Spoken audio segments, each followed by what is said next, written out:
মা ডাক দিয়া কয়, সন্তানটার একটু ডাক দাও, রমজান মাস একটু সেহরি খাক, রোজা রাখবে। বাবায় ডাক দিয়া কয়, না না, আমার সন্তানের আরামের ঘুমটা নষ্ট করিও না। আমার সন্তানের আরামের ঘুমটা নষ্ট কইরা যদি তারে সেহরি খাওয়াও, সে যদি সারাদিন রোজা রাখে তার চেহারা নষ্ট হয়ে যাবে।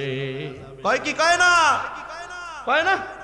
আমার বেটার বয়স হয়েছে, বেটির বয়স হয়েছে, এই বয়স হয়েছে, রোজা রাখে আগে মরে যাইব, ঠিক না? আছে না এরকম?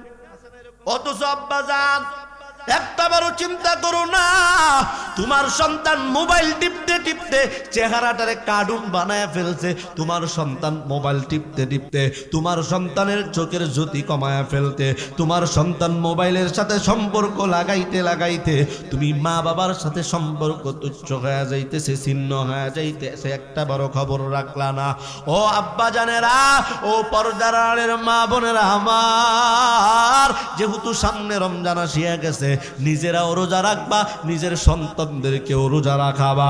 ও কলিজার যুবক ভাইয়েরা আমার, লম্বা সময় না, মাত্র একটা মাস, আল্লাহ তাআলা 11টা মাস আপনার আমার জন্য স্বাধীনতা দিয়ে দিছে। এই বান্দা বান্দি, 11টা মাস তোর যখন মন চাবে, যা মন চাবে তুই খাবি, যা মন চাবে পান করবি। এই বান্দা বান্দি, আমি আল্লাহ তোর জন্য আমি কিছু বলবো না, আমি আল্লাহর পক্ষ থেকে কোনো বাধা নাই। কিন্তু বান্দা বান্দি, 12টা মাসের ভিতরে 11টা মাস আমি আল্লাহ তোর জন্য স্বাধীনতা দিয়ে দিলাম। একটা মাস শুধু আমি আল্লাহর উপরে সাধনা করবি, রোজা রাখবি, সিয়াম পালন করবি। এই বান্দা বান্দিরা, সকাল বেলায় সুবহে সাদিকের সময়, এই বান্দা বান্দি শেষ রাত্রে উঠিয়া সাহরি খাইবা। সারাটা দিন তুমি কিছু খাইতে পারবা না, সারাটা দিন এক ফোঁটা পানি পান করতে পারবা না। আবার যখন মাগরিবের সময় হয়ে যাবে, ওই মাগরিবের সময় তোমার জন্য আমি আল্লাহ খাবারের বরাদ্দ করিয়া দিলাম, ওই সময় তুমি খাবার খাইতে পারবা, কোনো সমস্যা নাই। কিন্তু সুবহ সাদিক থেকে মাগরিব পর্যন্ত, সূর্যাস্ত পর্যন্ত যত সময়, ওই সময়ের ভিতরে তোমার জন্য খাবার খাওয়া হালাল, খাবার তোমার জন্য হালাল, কিন্তু ওই সময় তোমার জন্য খাওয়া হারাম। এই বান্দা বান্দি, রমজান মাসে রোজা রাখিয়া তোমার সামনে ভালো পানি, ঠান্ডা পানি, তোমার জন্য পানি খাওয়া হালাল, কিন্তু ওই সময় রোজা রাখা অবস্থায় তোমার জন্য ওই দিনের বেলায় পানি খাওয়া হারাম। এই গোলাম, গরুর গোশত, ভাত, যত তরকারি আছে, যত খাবার আছে, ফল ফলাতি আছে, আমি আল্লাহ তোমার জন্য সমস্ত কিছু হালাল করিয়া দিলাম। বান্দা, বাকি 11টা মাস যখন মন চায়, যেই সময় মন চায় বান্দা বান্দি খাইবা। কিন্তু শুধুমাত্র রমজান মাস, সারাটা দিন তোমার জন্য যত কিছুই হালাল থাকুক না কেন তুমি খাইতে পারবা না। রমজান মাসের জন্য, সারাটা দিনের জন্য তোমার সমস্ত খাবার খাওয়া হারাম। নাকি এলাকার মানুষের জন্য মনে হয় হুকুম আছে যে দুপুরের সময় ভাত খাইতে পারবেন? হ্যাঁ, খাওয়া যায় রোজা রাইখা, গুল খাওয়া যায়, মতি বিড়ি খাওয়া যায়, আবুল বিড়ি, বেনসন, কিছু খাওয়া যায় না, কয় কি? কিন্তু বাঙালি মুসলমান কি চালাক, কয় গুল খাইলে কি আর রোজা ভাঙবে, বিড়ি খাইলে কি আর রোজা ভাঙবে, রোজা আমার ঠিকই আছে, নামাজ না পড়লে কি ইমান ঠিক আছে, কয় কি? কয় না? কয় না? সারা বছরে একদিনও নামাজ পড়ে না, রমজান আসলে রোজা ছাড়ে না।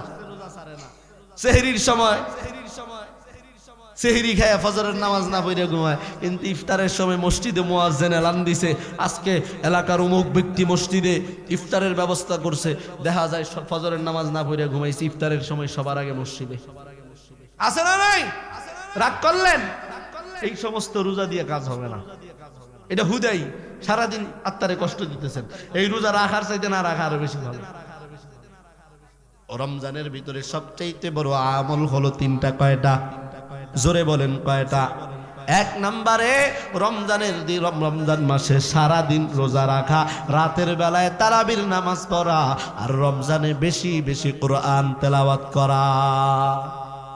আমরা এই 3টা ভালোভাবে করি তো?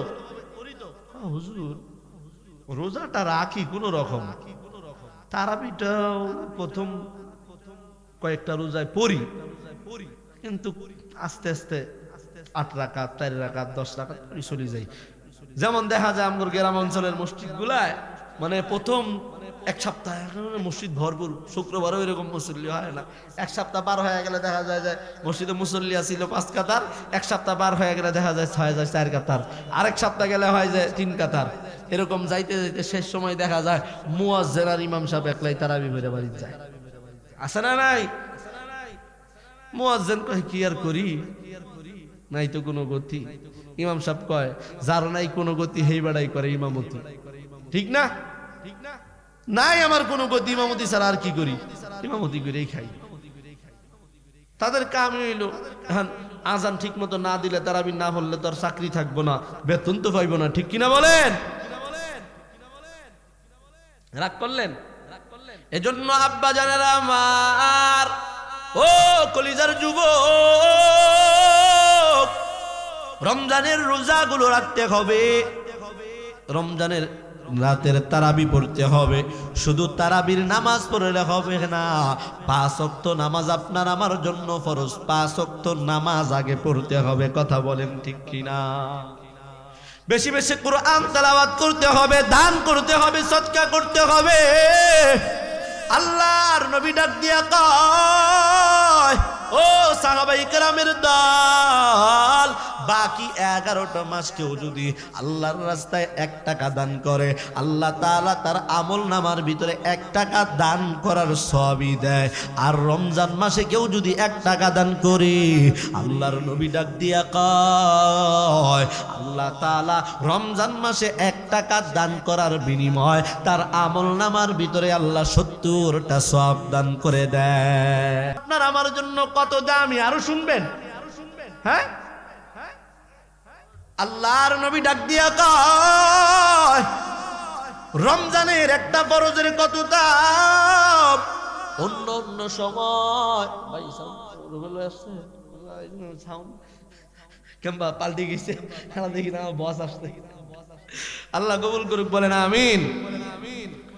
অন্য সময় একটা ফরজের যেই সওয়াব আল্লাহ তাআলা ওই একটা ফরজের সওয়াবই দান করে।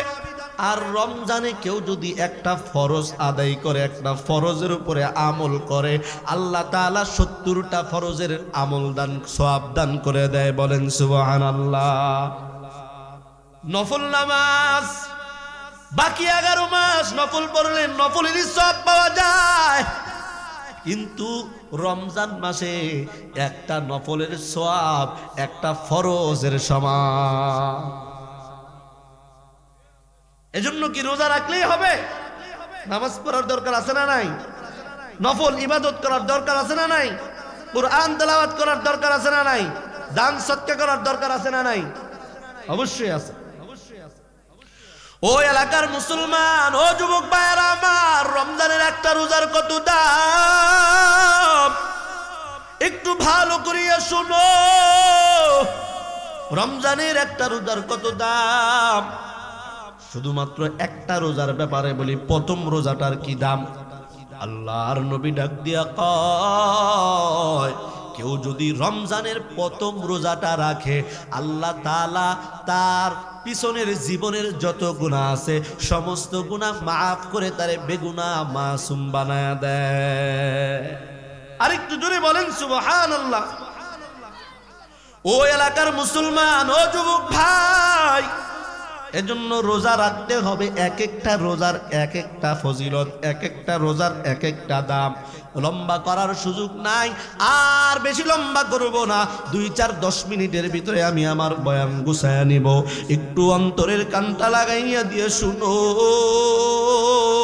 ও যুবক ভাই, বিদ্যু বাবারা, যেহেতু আজকের এই মাহফিলে চলে আসছি, বিশেষ করে যুবকদেরকে বলবো, ও যুবক, যত সময় নষ্ট করছো আর সময় নষ্ট করবা না। নিজের জীবনের সাথে, নিজের নফসের সাথে আর তাড়না করবা না, আর নফসের উপরে জুলুম করবা না। গুনাহের কাজ ছাড়িয়া দাও, নেকের কাজ ধরিয়া নাও। ওলামায়ে কেরামদের বয়ান শুনো, নামাজ পড়ো, রমজানের রোজা রাখো।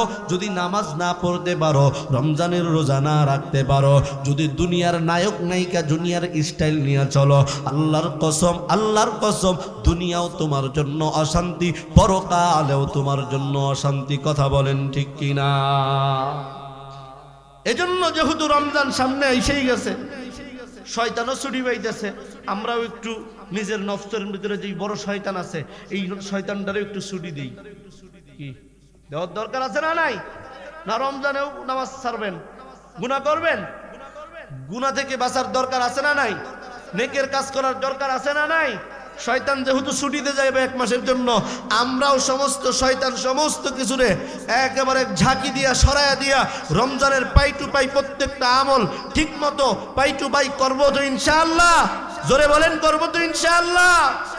এজন্য এখনো সময় আছে, আজকের মাহফিলে তওবা করেন, চোখের পানি ফালায় আল্লাহর কাছে তওবা করেন। আল্লাহ যত গুনাহ করছি আল্লাহ মাফ করে দাও। আল্লাহ রমজানে যেন আমাদের দ্বারা কোনো গুনাহ না হয়। আল্লাহ রমজানের প্রত্যেকটা কাজ, রমজানের প্রত্যেকটা আমল যেন আমরা সঠিকভাবে সঠিক সময় আদায় করতে পারি। নিয়ত করা যায় না ইনশাআল্লাহ? আল্লাহর নাম হলো রহমান, আল্লাহর নাম হলো রহিম। কমায় দেন ভাই।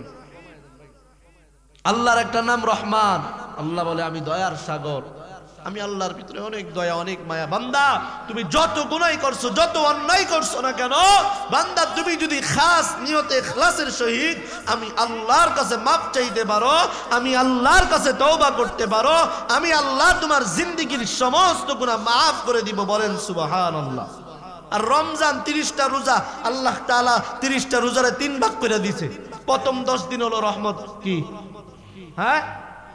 প্রথম 10 দিন হলো রহমত, দ্বিতীয় 10 দিন মাগফিরাত। কি মাগফিরাত। আর শেষের 10 দিন হলো নাজাত। আল্লাহ বলেন প্রথম 10 দিনে আমার কাছে বেশি বেশি রহমত চাও, আমি আল্লাহ তাআলা প্রথম 10 দিনে তোমাদেরকে বেশি থেকে বেশি রহমত দিব। আর দ্বিতীয় 10 দিন কি মাগফিরাত, আমি আল্লাহর কাছে বেশি বেশি মাফ চাও। বান্দা গুনার জন্য মাফ চাইবে, আমি আল্লাহ তোমার সমস্ত গুনাহ মাফ করে দিব। বান্দা তৃতীয় 10 দিন নাজাত, জাহান্নাম থেকে মুক্তি চাও, জাহান্নামের আযাব থেকে মুক্তি চাও, আমি আল্লাহ মাফ করে দিব। তবে বান্দা তুমি যদি তওবা করার মতো তওবা করতে পারো, আমি আল্লাহ তোমার জিন্দেগীর সমস্ত গুনাহ মাফ করে দিব। বলেন সুবহানাল্লাহ। কেমন তওবা করতে হবে? আল্লাহ ডাক দিয়া বলেন ইয়া আইয়ুহাল্লাযীনা আমানু তুবু ইলাল্লাহি তাওবাতান নাসুহা। বলেন আল্লাহু আকবার। আল্লাহ বলেন হে ইমানদার বান্দা বান্দিরা, তোমরা তওবা করো, তওবা করার মতো তওবা হে নাসুহা করো। বান্দা তওবা করার মতো তওবা যদি করতে পারো, বান্দা তুমি যত বড় গুনাহ করো না কেন, যত বড় অন্যায় করো না কেন, আমি আল্লাহ তাআলা তোমার সমস্ত গুনাহ মাফ করিয়া দিব। আমি আল্লাহ তাআলা তোমার সমস্ত পাপ কাজ মুছাইয়া আমি আল্লাহ তোমারে আমি আল্লাহর কুদরতি কুলে তুলিয়া নিব। বলেন সুবহানাল্লাহ। তবে বান্দা বিড়ালের মতো যদি তওবা করো, তোমার এই তওবার কোনো দাম নাই, বিড়ালের মতো তওবা করিও না। ও এলাকার মুসলমান, খাস দিলে যদি আল্লাহর কাছে তওবা করতে পারি, আল্লাহ তাআলা জিন্দেগীর সমস্ত গুনাহ মাফ করিয়া দিব। ওয়াদা কার? আরো জোরে বলেন ওয়াদা কার?